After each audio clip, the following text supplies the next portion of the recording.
you to Vandergraaf for sponsoring this month's edition of Road to Recovery. Visit their website for more information about the Vandergraaf drum motor designed specifically for heavy industry applications.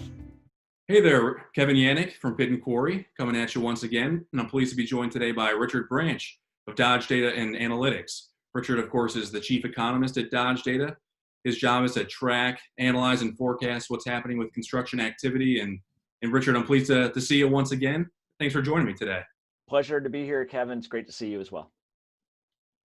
Richard, let's dive right into probably the most applicable market that Dodge tracks, at least as applicable to Pit Quarry readers, and that's the public works starts, construction starts related to roads, bridges, and highways. And it was kind of a rocky road, I guess, in 2020.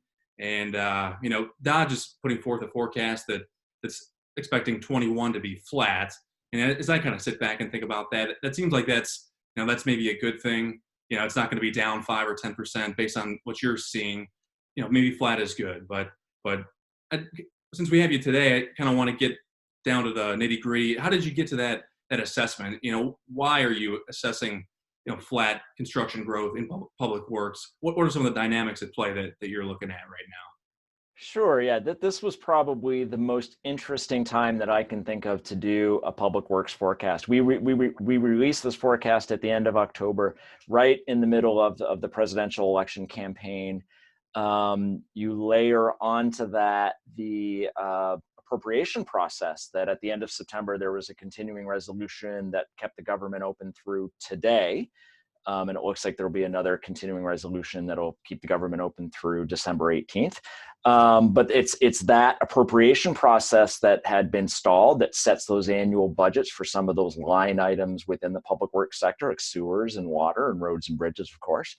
And then you layer onto that, of course, the pandemic and the economic fallout and the recession and what that has done to state and local budgets in terms of their ability to undertake construction projects. So when we layered that cake together and we kind of meshed everything together, it just looked as though that projects and construction activity would be, I'll call it, stable in 2021. And we viewed it as we sat back and looked at it in totality, we kind of viewed 2021, and the pun is intended here, as a bridge year between the downturn in 2020 and the end of a building cycle that started back in 2011, and a bridge through to when we expect to see much stronger growth in 2022.